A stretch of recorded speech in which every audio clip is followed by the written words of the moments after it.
Hello and welcome to High Spirits with Edwin Courtenay.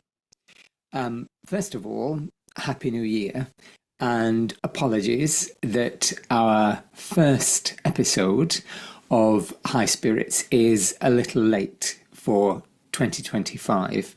January was a crazy busy year and the time just slipped through my fingers, and before I knew it, February was here and I hadn't got anything recorded or written for our first episode. But here we are.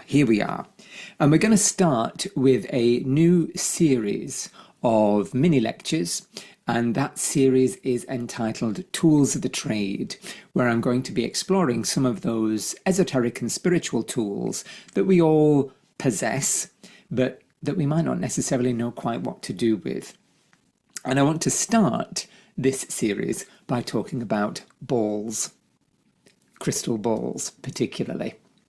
Now, when you think about a crystal ball, you tend to think of a quartz crystal ball, and you tend to think of scrying or using the crystal ball for the development of clairvoyance, which is their principal use, absolutely so.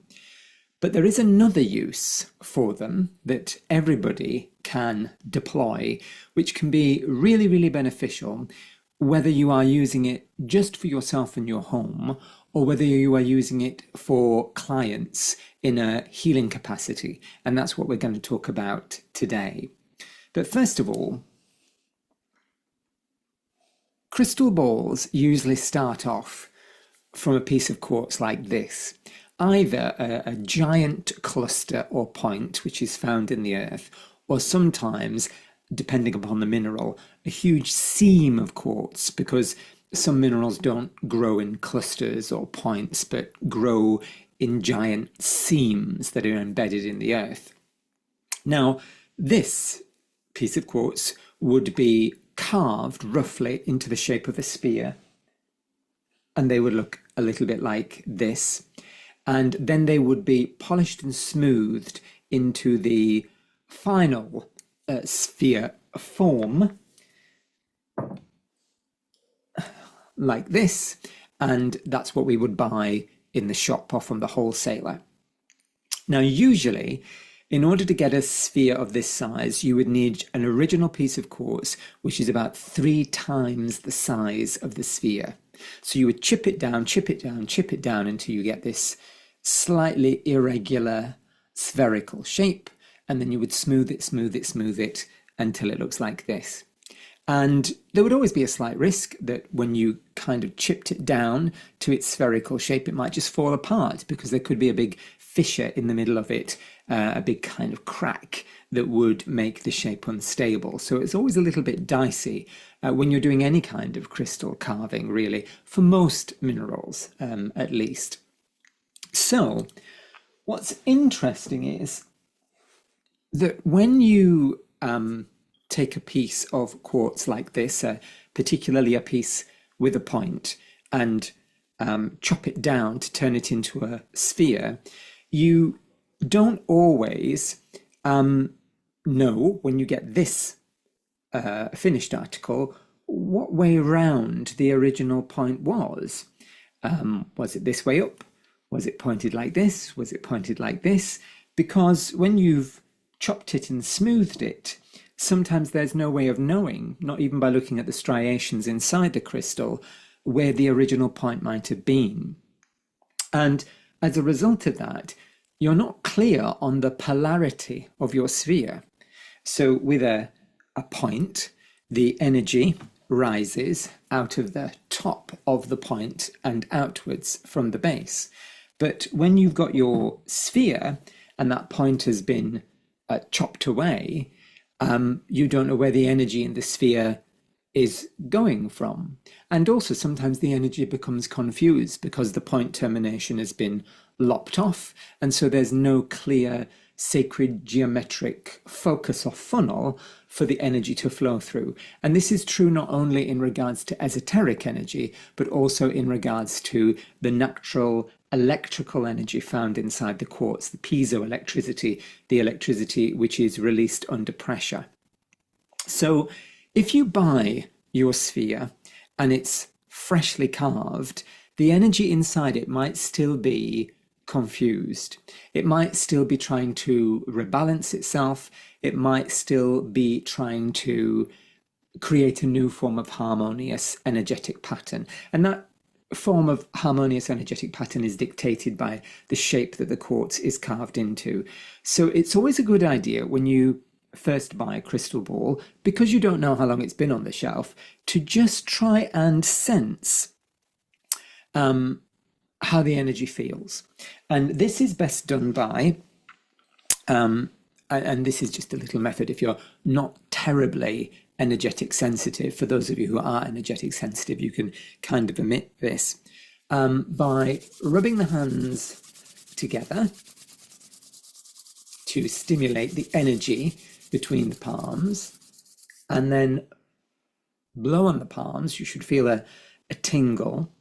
And then you take your sphere, or you sit it on its stand on the table, and then you just bring your hands gently around the sphere and in and out towards the sphere. And what you're looking for is a sense of pressure or a tingling or a heat sensation as you hit the outer sphere, spherical energy field, which surrounds the crystal sphere itself. Now, if you find when you bring your hands around the sphere that you can't feel that field, or if you feel that the field dips in and out, or if you feel that there's a particular area that feels blank, then it's because the field has not reset itself. Where you're feeling a blankness, that would have been the base of the crystal. That would have been this part. And when you're feeling the plume of energy, that would have been the point of the crystal. And you really want the crystal sphere to have reset its energy field into a nice spherical field, rather than still trying to maintain that false point field, which is no longer in practical use or manifestation. And that will happen. It just needs to be given a bit of time to reset itself and for the crystal energy to readjust to its new shape. So you would just leave it to rest. You'd pop it on your altar or on your shelf, and you'd just give it some time. You could also give it some healing energy if you wanted to, or sit it in some light, but you need to be careful with quartz crystals, putting them in direct sunlight, because sometimes they can set fire to things because of the way that they focus the rays of the sun.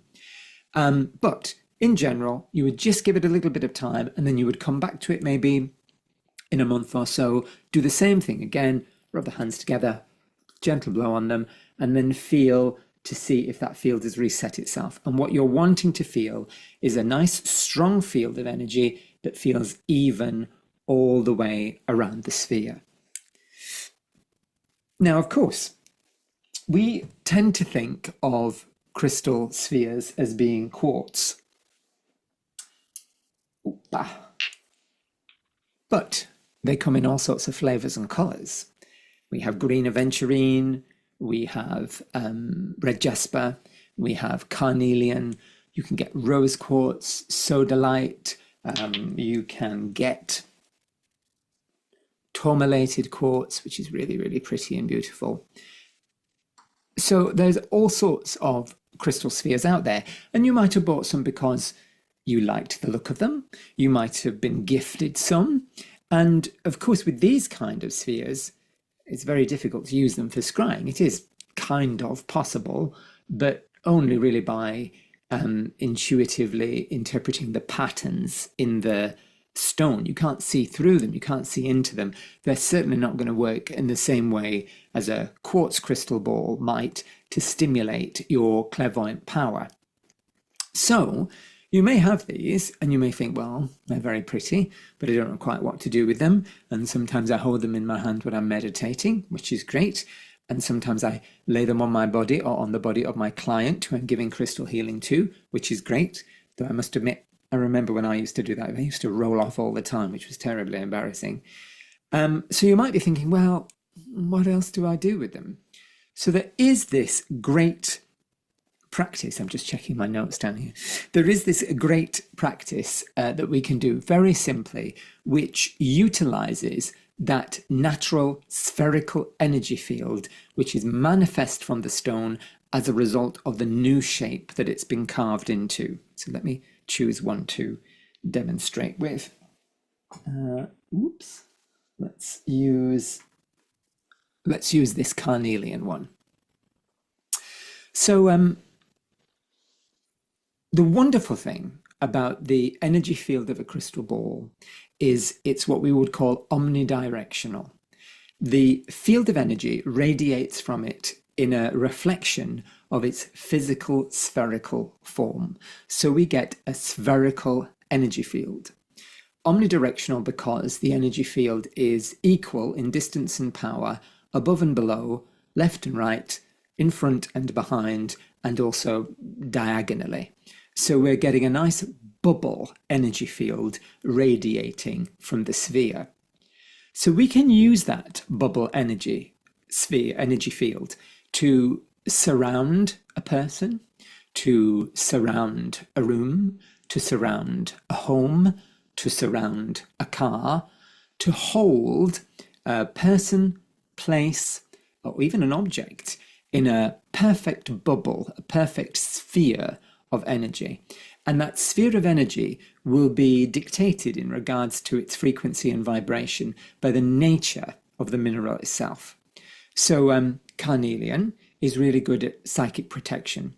So we could create a nice bubble of psychic protective energy.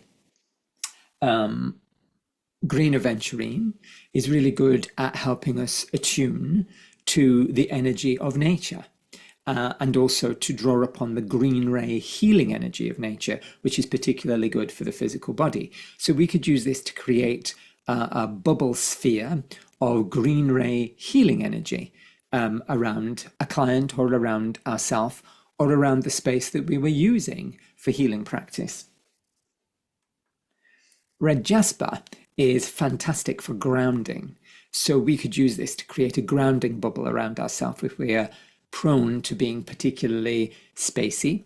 And we could also create that around a room that we were going to use for meditation or for healing in order to ensure that the people inside it could be nice and grounded after their meditational experience or when they're doing their yoga or their fitness or what have you. And tourmalated quartz is really, really good for cleansing and clearing on a quantum level, a very fine level from the energy system, electromagnetic smog and other negative energies, microwave energies, radio wave energies, that kind of thing. So we could create a bubble sphere of energy that filtered out that kind of negative electromagnetic interference in a room, around a person, around an entire building. So how do we do that? Let's use the rutilated quartz.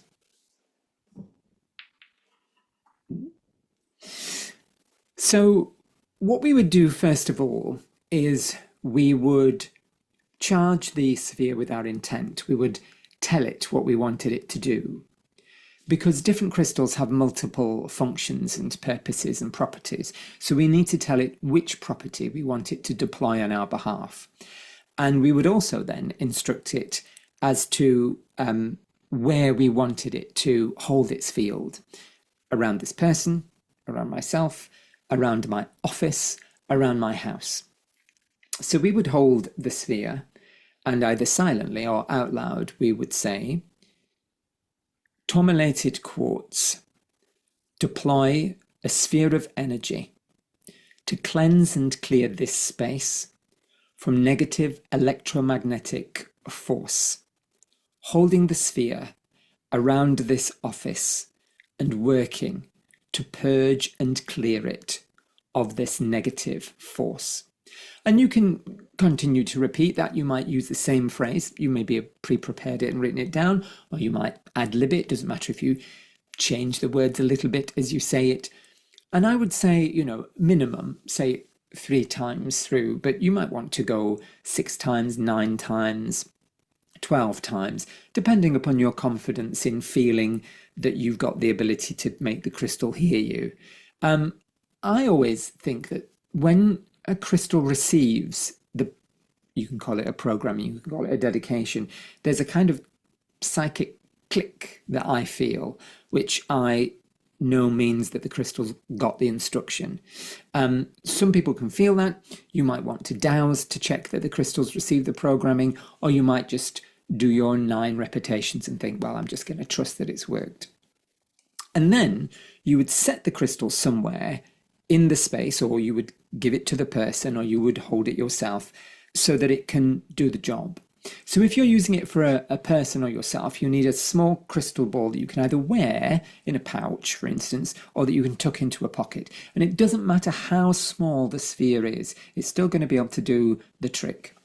If you're using a crystal ball in situ, then you would just pop it somewhere in that room, or if you're using it to create a sphere around the house, in the heart of the house. If you're using it for the car, you can pop it into the glove compartment of the car, just so that it is in situ in the space where it is holding the field of energy around it. So that the crystal becomes the central focus, expanding the field of energy around it, around that place that you've told it to. But it needs to be left in place. You can't remove the sphere, because if you remove the sphere, then the field of energy will be removed with it. So this is one use, apart from crystal gazing, which is really incredibly powerful, I think. And you can set up multiple spheres around the house. You can expand multiple bubbles in a single space or around a single person. So you might give a person a little pouch with 3 crystal balls in, an amethyst one that's radiating a healing field, a carnelian one that's radiating a protective field, and a quartz one that's radiating a field that works towards raising the person's frequency and vibration. And those 3 fields will work independently of each other, but quite happily within the same physical space. They're just working on different frequencies, but they're working within the same dimension. Final thing then. If we come back to our quartz crystal ball, and we come back to this because this little last exercise, it's particularly best done with a quartz crystal ball. Quartz is great at magnifying thought, concentrating thought, magnifying thought, amplifying thought. And we're going to use the crystal ball for the manifestation of a desire. So because crystal balls radiate an omnidirectional spherical field of energy, that field of energy is perfect for casting an intent out into the universe. First of all, our world is spherical, so a spherical field of energy expanded out into it radiates out in harmony with the sacred geometry of the physical shape of the planet. And there are some people who also suggest that our universe is spherical as well. I'm not so sure about that. But either way, when we are radiating an intent out into the universe for manifestation, an omnidirectional field is a really good way to go, because then it's moving into all of the quarters, north, east, south, west, which correlates esoterically with the holistic states. Physical plane, that's north, mental plane is east, the psychic plane is south, and the emotional plane is west, and it's going up into the heavens, down into the earth, and also into those cross-dimensional spaces as well. So you would need to find somewhere to set it, and you might want to light a little tea light candle next to it, and let the tea light candle burn right down, because the tea light candle will help initially to affirm the intent of your manifestation that you're going to set in motion. So you find somewhere safe for it to sit in your space, and you find somewhere safe, I can't underline that enough, for the tea light candle to sit as well. And you light the tea light candle, and then you hold your hands over the sphere, making sure that you're not going to burn them on the candle, and you vibrate your intent into the sphere, the desire of your manifestation. So you think about that you want to manifest, not how it's going to manifest, not the minutiae of the details, but the broad outline of what you want, specific enough so the manifestation can come into play, but not so specific enough that the energy gets wasted in trying to tend to every little detail. So if you're wanting to manifest a car, the make and model, maybe even the colour, but don't go into details about the colour of the interior seat or whether or not you want a CD player in the boot, or whether or not you want a gear stick in the shape of a crystal skull. Leave all those details out. So you light the candle, set the crystal ball down, place your hands over it, and you vibrate into it your desire. So a nice new red hybrid car, a nice new red hybrid car, a nice new red hybrid car, a nice new red hybrid car. And you hold the intent in your mind, you hold the visualization in your mind, but you're beaming that through your hands into the crystal ball. And then, after you've done that, after you feel you've locked in your desire, you imagine the crystal ball is radiating out a spherical field of energy, like waves of pulsating bubbles of energy, carrying the message to the universe in regards to your want, your desire, your manifestation. So you hold your hands over the crystal ball, but now, rather than affirming your manifestation, you're just applying your energy to the visualization of the radiating bubble field and seeing that pulsating out in waves out into the universe in this omnidirectional way around you. And you might just say, carry my will and my intent out into the universe. Carry my will and my intent out into the universe. Carry my will and my intent out into the universe. Carry my will and my intent out into the universe. And then after a while, you leave it. You let the candle burn next to it. The candle continues to push that energy into and through the crystal ball. And then when the candle has burnt itself out, leave it maybe until the next day, and then you can take the sphere and you might want to give it a quick cleanse before you use it again. Once the candle is burnt down, once you've given it that day to do its work, the bubble field will have carried that energy out into the universe, and it will have sent its message, and it's done its work. So it just needs to be cleared of that manifestationary goal before you can start to use it again. So, final thing to say about crystal balls and their use in this way. Just lubricating the pipes. It doesn't matter the size of the sphere. I know that there are size queens out there who think that bigger is always better, and this is unfortunately quite a common motif in the crystal world. But it's not always true. A small sphere, if it's a good quality crystal, will have as much impact psychically as a large crystal might. I mean, yes, of course, you see these enormous crystal spheres that are made of incredibly beautiful minerals that cost thousands and thousands of pounds, and they're going to have a real powerful charge. But something that size, you might use it for earth healing, you might use it in a group situation, or you might use it to create a bubble field around an entire sanctuary, a house dedicated to spiritual work. But really, for an office space, for your home, you don't need a huge sphere. And like I say, if you get a small sphere that's a really good quality mineral, it will absolutely be able to do the trick. So don't fall into the trap of thinking that you need to buy expensive, huge spheres, because you definitely don't. And remember that a large part of what you're doing is about your intent and about the energy and power that you push into the sphere when you do that final part of radiating the bubble sphere out. And these days you can find also crystal balls that you can wear that are made into very nice pieces of jewelry, rings or pendants. And you can get also these lovely little nets that you can plop them into so that you can wear them around your neck as well.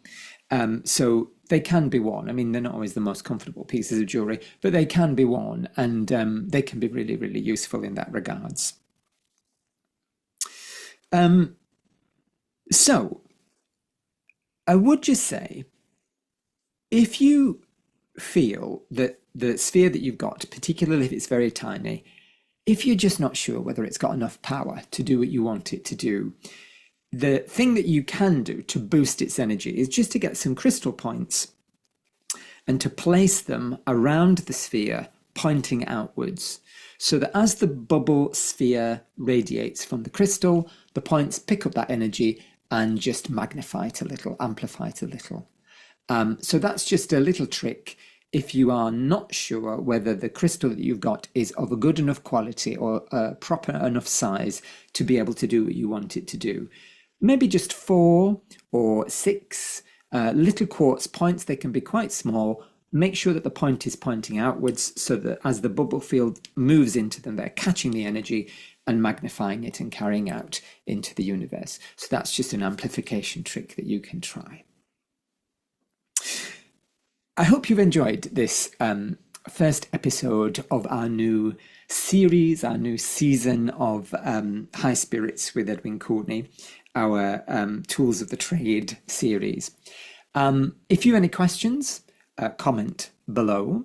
If you've not already clicked and subscribed, please do so. And please let other people know that I'm here, people who you think might benefit from the information that I'm bringing through. In our next episode, which will be next month in March, we're going to be talking about pendulums, but we're not going to be talking about using them for dowsing.